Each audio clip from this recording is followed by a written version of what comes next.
Hello guys, welcome to our YouTube channel. जैसा कि thumbnail से आप लोगों को पता चल गया कि आज हम लोग यहाँ पे बात करने वाले हैं कि अगर कोई भी रजिस्टर्ड दस्तावेज है, अगर उसको रजिस्टर्ड नहीं कराया जाता है तो उस कंडीशन में उस जो दस्तावेज है उसको एविडेंस के तौर पे कैसे यूज कर सकते हैं, उसके बारे में पूरा डिटेल से देखेंगे। तो वीडियो में लास्ट तक बने रहिएगा। वीडियो अच्छा लगे तो वीडियो को लाइक, चैनल को सब्सक्राइब कर लीजिए। मैं advocate Om Prakash office associate law firm Ambikapur से आप सभी लोगों को स्वागत करता हूँ। तो चलिए शुरू करते हैं। तो सबसे पहले हम लोग यहाँ पे एक चीज देखते हैं कि कौन कौन से दस्तावेज हैं जिसको वहाँ पे रजिस्टर्ड कराना अनिवार्य है। और नेक्स्ट हम लोग यहाँ पे देखेंगे कि अगर आप लोग उस चीज को वहाँ पे रजिस्टर्ड नहीं कराते हैं तो वहाँ पे आपको क्या नुकसान हो सकता है, उसके बारे में हम लोग यहाँ पे पहले देखते हैं। उसके बाद देखेंगे हाई कोर्ट में क्या कहा और सुप्रीम कोर्ट की जजमेंट में वहाँ पे क्या कहा गया है, उसको हम लोग पूरा डिटेल से बात करेंगे। तो ये वीडियो आप सभी लोग के लिए बहुत ही इंपॉर्टेंट होने वाला है, क्योंकि यहाँ पे बहुत सारे ऐसे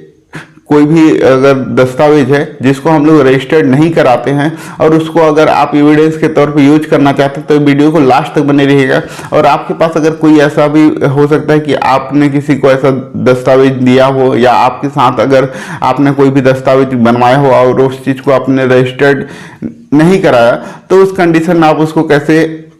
एक्सेप्ट हो रहा हो तो उसको कैसे आप लोग कैंसिल करा सकते हैं, उसको भी हम लोग यहाँ पे डिटेल से देखेंगे। तो सबसे पहले हम लोग सेक्शन 17 देखते हैं रजिस्ट्रेशन एक्ट का। उसमें दिया हुआ है कि कौन कौन से दस्तावेज हैं जिसको आपको रजिस्टर्ड कराना चाहिए। तो मैं यहाँ पे ब्रीफ में बता देता हूँ। जैसे कि आप लोगों का है सेल डीड है, अगर किसी को कोई भी प्रॉपर्टी अगर किसी को बेचा जा रहा है तो उस कंडीशन में उसका रजिस्ट्रेशन करवाना अनिवार्य है। साथ में यहाँ पे कोई गिफ्ट डीड होगा तो उस कंडीशन में उसको रजिस्टर्ड कराना अनिवार्य है। कोई भी स्थायी संपत्ति है जिसको आप किसी को गिफ्ट कर रहे हैं तो उस कंडीशन में आपको उसको रजिस्टर्ड कराना अनिवार्य है। नेक्स्ट यहाँ पे कोई भी लीज एग्रीमेंट हो जो कि 1 साल से 11 महीने से ऊपर का हो तो उस कंडीशन में उसको भी एग्रीमेंट कराना अनिवार्य है। इसीलिए आप लोगों ने देखा होगा कि जो भी रेंट एग्रीमेंट वगैरह बनता है जिसको रजिस्टर्ड नहीं कराया जाता है वो 1 साल के अंदर का ही बनता है, क्योंकि वहां पे रजिस्टर्ड कराने की जरूरत नहीं है। नेक्स्ट यहाँ पे है, अगर कोई भी प्रॉपर्टी जिसकी कीमत 100 रुपए से अधिक है, कोई भी स्थायी प्रॉपर्टी जो है उसकी कीमत 100 रुपए से अधिक है, तो अगर उसको कोई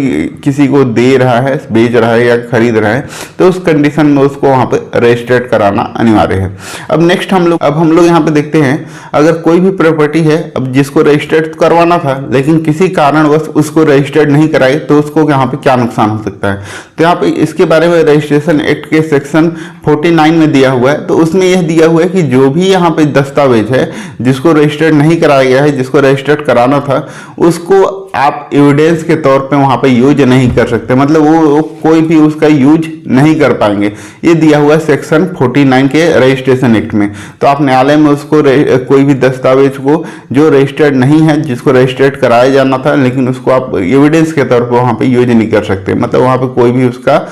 न्यायालय में उसका उपयोग नहीं किया जा सकता। लेकिन अब इसी के रिगार्डिंग यहाँ पे जो है high court Kerala high court का एकदम लेटेस्ट जजमेंट आया है 5 सितंबर 2023 को, जो कि इसी मंथ की जजमेंट है। तो उसमें यहाँ पे बताया गया है कि आप उसको किस कंडीशन में आप उसको यूज कर सकते हैं। तो इसमें क्या हुआ था, एप्लीकेंट था, इनने एक लीज एग्रीमेंट किया हुआ था जो कि 3 साल का था, और वहाँ पे जो है उन्होंने एक रिकवरी फॉर सूट लगाया। क्यों, किस चीज के लिए, पजेशन के लिए, रिकवरी का पजेशन के लिए वहां पे सूट लगाया। और साथ ही वहां पे परमानेंट इंजंक्शन की मांग की गई, मतलब वहां पे परमानेंट स्टे भी मांगा गया, साथ में वहां पे रिकवरी या पजेशन की भी मांग की गई। अब यहाँ पे आगे चल के जो है उनके द्वारा जो लीज एग्रीमेंट था वहां पे पेश किया गया, जो कि वहां पे रजिस्टर्ड नहीं कराया गया था। अब वहां पे न्यायालय ने उस चीज को सही माना जो लीज एग्रीमेंट था, और उसके आधार पर जो एप्लीकेंट था उसके फेवर में वहां पे जजमेंट कर दिया गया। और इसके बाद फिर वहां पे अपील में गए, फर्स्ट अपील में। तो वहां पे जो फर्स्ट अपील में गए तो वहां पे भी उनके जो फेवर में ही वहां पे जजमेंट किया गया, और जो उनका अपील था उसको वहां पर से कैंसिल कर दिया गया।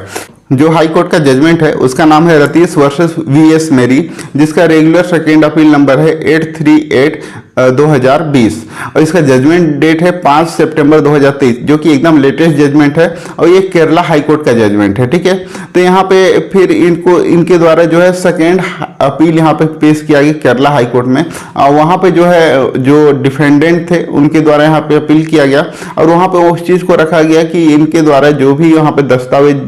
दिया दिया गया है वो वहाँ पे रजिस्टर्ड नहीं है, और रजिस्टर्ड नहीं है इसीलिए जो रजिस्ट्रेशन एक्ट का जो सेक्शन यहाँ पे 49 है उसमें कहा गया है कि उसको एविडेंस के तौर पे यहाँ पे यूज नहीं किया जा सकता। इसीलिए इनके फेवर में जो वहाँ पे जजमेंट किया गया है लोअर कोर्ट के द्वारा, वहाँ ट्रायल कोर्ट के द्वारा, वो वहाँ पे एक्सेप्ट करने योग्य नहीं है। लेकिन यहाँ पे फिर सामने में जो एप्लीकेंट है, जो यहाँ पे डिफेंडेंट बने हुए हैं, उन्होंने वहाँ पे अपना तर्क दिया कि उनके द्वारा जब वहाँ पे एविडेंस के तौर पे वहाँ पे यूज किया गया उस समय इनके द्वारा कोई भी उस पर आपत्ति या कोई भी वहाँ पे कोई भी उसके लिए एक्सेप्ट नहीं करने के लिए कोई उनके पास वहाँ पे कोई भी दलील नहीं दी गई थी या कोई भी वहाँ पे आपत्ति नहीं की गई थी, जिसके बाद वहाँ पे फैसला हुआ है। तो उसके अगर उनको वहाँ पे आपत्ति करना था तो वहाँ पे जिस समय उनके द्वारा वहाँ पे पेश किया गया लीज एग्रीमेंट उसी समय वहाँ पे उनको आपत्ति करना था। तो इसके लिए यहाँ पे जो हाईकोर्ट है वहाँ पे केरला हाईकोर्ट ने पूरे वहाँ पे दोनों की दलीलों को सुना, और यहाँ पे जो है सुप्रीम कोर्ट का एक प्रीवियस जो जजमेंट था उसका यहाँ पे रेफरेंस लिया, जिसमें था जेवर चंद एंड अदर्स वर्सेस पुखराज सुरना, ये 1961 का यहाँ पे जजमेंट है। इसमें ये दिया हुआ है कि अगर कोई भी किसी का भी अगर कोई भी एविडेंस के तौर पे कोई दस्तावेज यहाँ पे पेश किया जाता है जो कि रजिस्टर्ड करवाना मैंडेटरी था बट वहाँ पे रजिस्टर्ड नहीं कराया गया, तो उस कंडीशन में ट्रायल कोर्ट में जब वहाँ पे पेश किया जाता है एविडेंस का, उसी समय उसको वहाँ पर से आपत्ति करना होगा या वहां पर से उस चीज को बोलना होगा कि हाँ ये रजिस्टर्ड नहीं है, तभी उस चीज को वहां पे डिनाई किया जा सकता है। अगर उस एविडेंस को वहां पे कोई उनके द्वारा आपत्ति नहीं किया गया और उसके बिहाफ में उसको एविडेंस के रूप में वहां पे एक्सेप्ट कर लिया जाता है और वहां पे उसके बिहाफ में वहां पे जजमेंट हो जाता है, उसके बाद उसके बारे में दोबारा कोई भी वहां पे कोई भी क्वेश्चन उसके बारे में अराइज नहीं किया जा सकता। यानी एक बार कोई भी उसको एविडेंस के तौर पर कोई भी न्यायालय अगर मान लेता है कि उनकी नेग्लिजेंस की वजह से, वो असावधानी की वजह से, जो कि सामने वाला वहां पे कोई भी आपत्ति नहीं करता है, तो उस कंडीशन में अगर एक बार एक्सेप्ट हो गया तो वो एविडेंस के तौर पे वहां पे